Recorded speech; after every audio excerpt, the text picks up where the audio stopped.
नमस्कार, मी अमोल साठे आपल्या सगळ्यांचं मनपूर्वक स्वागत करतो. गोल्ड या विषयावरच्या माझ्या मागच्या व्हिडिओला खूप चांगला प्रतिसाद मिळाला. अनेक जणांनी मला व्हॉट्सॲप, सोशल मीडियाच्या माध्यमातून अनेक प्रतिक्रिया दिल्या, सूचना केल्या. सर्वांचे त्याबद्दल मनपूर्वक आभार. गोल्ड या विषयावरच्या त्या व्हिडिओमध्ये मी तुम्हाला सोन्यामध्ये गुंतवणूक करण्याचे 2 मार्ग सांगितलेले होते. तर आजच्या व्हिडिओमध्ये मी एक तिसरा आणि युनिक मार्ग तुम्हाला सांगणार आहे. हा फारसा लोकांना माहीत नाही आणि फॉर गुड रिझन. ते कारण काय आहे ते पुढे तुम्हाला मी सांगेनच. तर तुम्ही कधी असा विचार केला आहे का की जे सोनं तुम्ही आत्ता घेताय ॲसेट म्हणून, गुंतवणूक म्हणून, तर त्या सोन्याला चांगला भाव पुढे येईल असं तुम्हाला वाटतंय? तो तुमचा ॲसेट असणार आहे, ज्या प्राईसला तुम्ही आत्ता घेताय त्या प्राईसच्या वरती पुढे प्राईस जाणार आहे असं तुम्ही आत्ता समजताय. ते बरोबर आहे. पण असा विचार तुम्ही कधी केला आहे का की हे सोनं बाजारामध्ये उपलब्ध कोण करून देतंय? हे सोनं नक्की विकतंय कोण बाजारामध्ये? तर गोल्ड मायनिंग कंपनीज या सोन्याचं मायनिंग करतायत आणि ते सोनं जमिनीतनं बाहेर काढून बाजारामध्ये उपलब्ध करून देत आहेत. आता असा विचार करा की तुम्ही जर का $1850 आत्ता जी इंटरनॅशनल प्राईस आहे सोन्याची, त्या प्राईसला तुम्ही गोल्ड घ्यायला तयार आहात, कारण ती प्राईस पुढे आणखीन वर जाणार आहे, प्रॉफिटेबल गुंतवणूक होणार आहे. पण या कंपन्या जी $1850 हे सोनं बाजारात विकतायत, त्यांची कॉस्ट ही त्यापेक्षा कमी आहे. म्हणजे त्या कंपन्यांचा जो प्रॉफिट आहे तो या $1850च्या किमतीमध्ये ऑलरेडी सामावलेला आहे, जी तुमची बेसिक कॉस्ट आहे. मग आपण त्या सोन्याच्या वर जो त्यांचा प्रॉफिट होतोय त्या कंपन्यांचा, त्या प्रॉफिटमध्ये हिस्सेदारी कशी घेऊ शकतो? या गोल्ड मायनिंग कंपन्यांचे शेअर्स जर तुम्ही घेतलेत तर तुम्ही त्या कंपन्यांच्या प्रॉफिटमध्ये पण भागीदार होता की नाही? तर हा एक वेगळा मार्ग आहे. नीट विचार करा. मी तुम्हाला एक फार वेगळा अँगल समोर ठेवतो आहे की गोल्ड ॲज अ मेटल आपण जे घेतोय त्याच्या व्यतिरिक्त गोल्ड मायनिंग कंपन्यांचे शेअर्स हा सुद्धा एक चांगला ॲसेट क्लास आहे. हा ॲसेट क्लास युनिक का आहे? कारण तो गोल्ड आणि स्टॉक मार्केट या 2 गोष्टींचं कॉम्बिनेशन करतो. मग आता हे एवढं अननोन काय? बऱ्याच लोकांना याबद्दल माहिती नाही. असं का? कारण एक तर भारतामध्ये गोल्ड मायनिंग करणाऱ्या कंपन्या फारशा लिस्टेड नाहीच आहेत. डेक्कन गोल्ड एकच कंपनी आहे मला वाटतं, पण त्यातही काही फार सिग्निफिकंट साईज नाही आहे. त्यामुळे हा एक दुर्लक्षित राहिलेला ॲसेट क्लास आहे. भारताबाहेर मात्र खूप मोठ्या गोल्ड मायनिंग कंपन्या अस्तित्वात आहेत. अत्यंत प्रॉफिटेबल आणि चांगल्या क्वालिटीच्या कंपन्या आहेत. बॅरिक गोल्ड असेल, फ्रँको नेवाडा कॉर्पोरेशन असेल, कर्कलँड लेक असेल, अशा अनेक कंपन्या आहेत. तर या कंपन्या न्यूयॉर्क स्टॉक एक्सचेंज किंवा LSE, लंडन स्टॉक एक्सचेंज अशा प्रकारच्या फॉरेन एक्सचेंजेसवर लिस्टेड आहेत. मग आता आपण त्यामध्ये गुंतवणूक कशी करायची? कारण आपण तर national stock exchange, Bombay stock एक्सचेंजच्या पलीकडे आपण जाऊ शकत नाही. तसं नाही आहे. त्यामध्ये गुंतवणूक करण्याचा एक वेगळा मार्गसुद्धा आहे, तो मी तुम्हाला आत्ता सांगणार आहे. फीडर फंड नावाचा एक प्रकार असतो. हा एक म्युच्युअल फंडाचा प्रकार आहे. फीडर फंड म्हणजे इथल्या म्युच्युअल फंडामध्ये तुम्ही रुपीजमध्ये इन्व्हेस्टमेंट करता.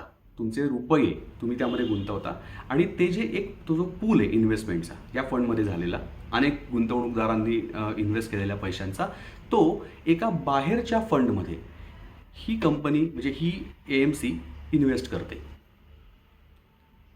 काय होतंय बघा, तुम्ही रुपीजमध्ये इन्व्हेस्ट करताय. तो फंड आत्ता सध्या तरी एकच फंड अवेलेबल आहे भारतामध्ये, DSP वर्ल्ड गोल्ड फंड. मी जनरली कुठल्याही फिनान्शियल प्रॉडक्टचं स्पेसिफिकली नाव माझ्या व्हिडिओजमध्ये घेत नाही, कारण हा गुंतवणुकीचा सल्ला देणारा कार्यक्रम नाही. हा एज्युकेशनल स्वरूपाचा कार्यक्रम आहे. परंतु इथे मी नाव घेण्याचं कारण असं आहे की आत्ता तरी दुसरा कुठला फंड अवेलेबलच नाही भारतामध्ये. सो तुम्हाला त्या कंपन्यांमध्ये इन्व्हेस्टमेंट करायची असेल तर तुम्हाला आत्ता याच फंडमध्ये इन्व्हेस्ट करणं भाग आहे, म्हणून मी हे नाव घेतलं. ही मेकॅनिझम काय आहे? तर तुम्ही DSP वर्ल्ड गोल्ड फंडमध्ये पैसे गुंतवता. तुमचे ₹1000 जे गुंतवलेले आहेत ते ₹1000 डॉलर्समध्ये कन्व्हर्ट होऊन ब्लॅकरॉकच्या वर्ल्ड गोल्ड फंडमध्ये गुंतवले जातात. नीट समजून घ्या. ब्लॅकरॉक ही जगातली सर्वात मोठी ॲसेट मॅनेजमेंट कंपनी आहे. त्यांचा हा वर्ल्ड गोल्ड फंड आहे.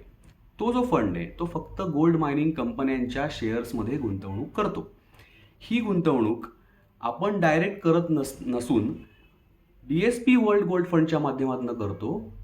जो fund DSP world gold fund हा ब्लॅकरॉकच्या वर्ल्ड गोल्ड फंडमध्ये इन्व्हेस्ट करतो. म्हणजे आपण इनडायरेक्ट पद्धतीने ब्लॅकरॉकच्या वर्ल्ड गोल्ड फंडमध्ये इन्व्हेस्ट करतो आहोत.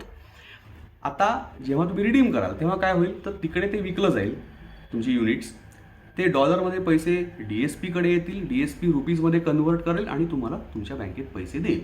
अशी ही सगळी मेकॅनिझम असते. म्हणजे इतर म्युच्युअल फंडांमध्ये जसं डायरेक्ट एक गुंतवणूक होत असते की तुम्ही इथनं कुठल्या तरी एका इक्विटी फंडमध्ये पैसे टाकलेत, तो इक्विटी फंड इथल्याच मार्केटमध्ये इक्विटी स्टॉक्समध्ये पैसे टाकणारे हे जे डायरेक्ट पद्धतीने होत असतं, तर इथे ते इनडायरेक्ट पद्धतीने होतं. एवढाच फरक आहे याच्यामध्ये. पण तुमचा फायदा असा होतो की तुम्हाला ॲक्च्युली वर्ल्ड गोल्ड मायनिंग कंपन्यांमध्ये इन्व्हेस्टमेंट करता येते अशा पद्धतीने. आता हा प्रश्न उत्पन्न होईल की ही खरोखर फायदेशीर गुंतवणूक आहे का? तर मी तुम्हाला आता गेल्या 1, 3 आणि 5 वर्षांमधले सोनं आणि वर्ल्ड गोल्ड फंड यांच्यामधले रिटर्न्स कसे आहेत हे तुम्हाला दाखवतो.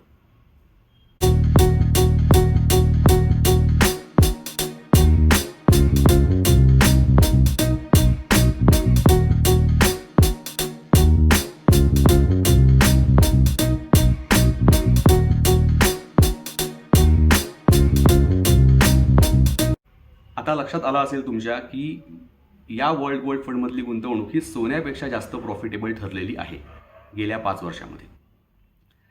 हे का होतं हे पण तुम्हाला पटकन थोडक्यात सांगतो की असं का होतं. जर का या जगातल्या गोल्ड मायनिंग कंपन्यांचा प्रॉडक्ट हा गोल्डच जर का असेल तर गोल्डमधले रिटर्न्स आणि या कंपन्यांच्या शेअर्सवरचा प्रॉफिट हे वेगवेगळं का आहे थोडक्यात सांगतो. एक असं ॲझ्युम करा की एक मायनिंग कंपनी आहे, गोल्ड मायनिंग कंपनी, जिची आत्ता कॉस्ट मायनिंग करण्याची $1,000 पर आउन्स आहे. ओके. आणि आत्ता असं धरून चाला की इंटरनॅशनल मार्केटमधला सोन्याचा भाव सुद्धा $1,000 पर आउन्स आहे. त्याचा अर्थ काय होतो? Company no profit no loss बेसिसवर बिझनेस करते, प्रॉफिट होतच नाही आहे. पुढच्या वर्षी सोन्याचा भाव $100 वाढून $1,100 झाला तर कंपनीचं जे प्रॉफिट मार्जिन आहे ते किती असेल? 10%. कारण $1,000 कॉस्ट होती, $1,100 गोल्ड विकतायत, 10%चं प्रॉफिट मार्जिन झालं. त्याच्या पुढच्या वर्षी सोन्याचा भाव आणखीन $100 वाढला आणि $1,200 झाला.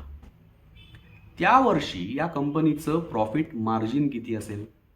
$1,000 कॉस्ट सेम राहिली असं धरून चालू, प्रॉफिट मार्जिन असेल 20%. आता तुम्हाला सोन्यावरचा रिटर्न जो आहे तो 20% मिळणार आहे, बरोबर आहे.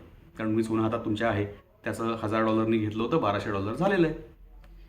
कंपन्यांमध्ये काय होतं की जेव्हा ही कंपनी रिपोर्टिंग करेल त्यावेळेला प्रॉफिट मार्जिन 10%वरनं 20%वर गेलं आहे असं मार्केटच्या लक्षात येईल आणि याचा अर्थ 100%नी प्रॉफिट मार्जिन वाढलं आहे, 10चं 20 झालं आहे. सो याला म्हणतात मार्जिन एक्सपान्शन. हे मार्जिन एक्सपान्शन झाल्यामुळे त्या शेअरचा भाव 10%नी वाढत नाही, खूप जास्त टक्क्यांनी वाढतो.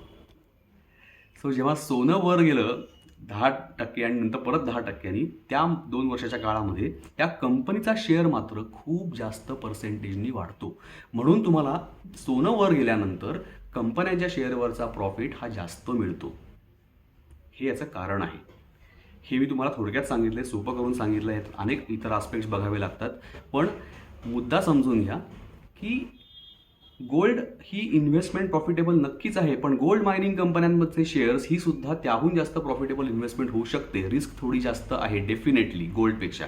म्हणून मी असं नेहमी सुचवतो की तुम्ही एका कुठल्या तरी गोष्टीमध्ये पैसे गुंतवू नका.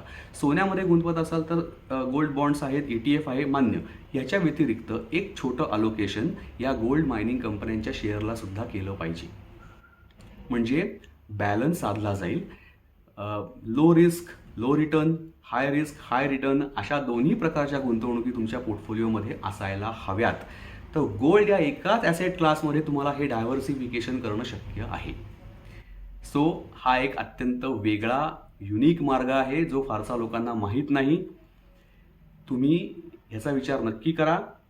पोर्टफोलिओ अलोकेशन चांगलं करायचं.